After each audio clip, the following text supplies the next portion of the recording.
हिंसा के बाद सोनम वांगचुक की मुश्किलें लगातार बढ़ती नजर आ रही हैं। बड़ी खबर मिल रही है कि सोनम वांगचुक के खिलाफ सीबीआई पिछले 2 महीनों से जांच में लगी हुई है। मामला विदेशी फंडिंग का है। सोनम वांगचुक पर विदेश से फंड लेने के आरोप लगे हैं। इसी वजह से फंडिंग को लेकर 2 महीने से सीबीआई जांच में जुटी हुई है। साथ ही सोनम वांगचुक ने इसी साल 6 फरवरी को पाकिस्तान यात्रा भी की थी, जो कि अब शक के दायरे में आ रही है। पाकिस्तान की यात्रा को लेकर भी सवाल उठ रहे हैं। सीबीआई सूत्रों का कहना है कि अभी विदेशी फंडिंग को लेकर पिछले 2 महीने से उनके खिलाफ जांच चल रही है, लेकिन अभी केस दर्ज नहीं हुआ है।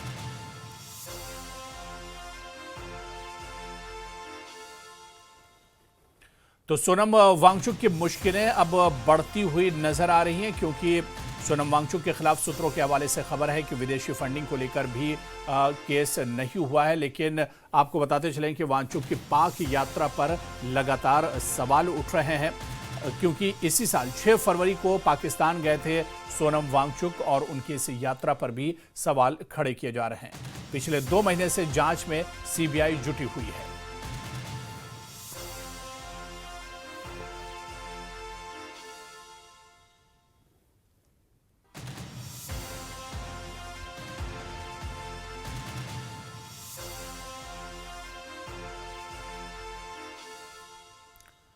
तो इधर लद्दाख में हुई हिंसा ने सभी का ध्यान अपनी ओर खींचा है। सवाल यह है कि ये पर्यावरण कार्यकर्ता सोनम वांगचुक, जो लद्दाख को पूर्ण राज्य का दर्जा देने की मांग कर रहे हैं और ये भी कह रहे हैं कि लद्दाख को संविधान की 6ठी अनुसूची में शामिल किया जाए, लेकिन हमेशा से अहिंसा के जरिए आंदोलन करने वाले सोनम वांगचुक के अनशन के दौरान लद्दाख में उन 2 घंटों में ऐसा क्या हुआ कि 4 लोगों की जान चली गई, 79 लोग जख्मी हुए और सड़कों पर आगजनी की तस्वीरें सामने आई।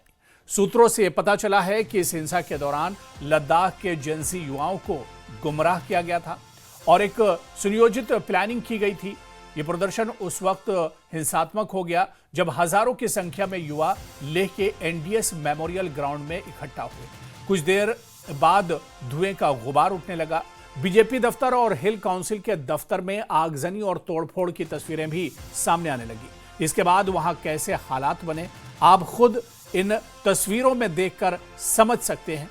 और यह भी हुआ इन 2 घंटों में, जिसके बाद 10 सितंबर से अनशन पर बैठे सोनम वांगचुक को अपने अनशन खत्म करना पड़ा और युवाओं से माइक पर अपील करते नजर आए कि इस हिंसा को रोक दो।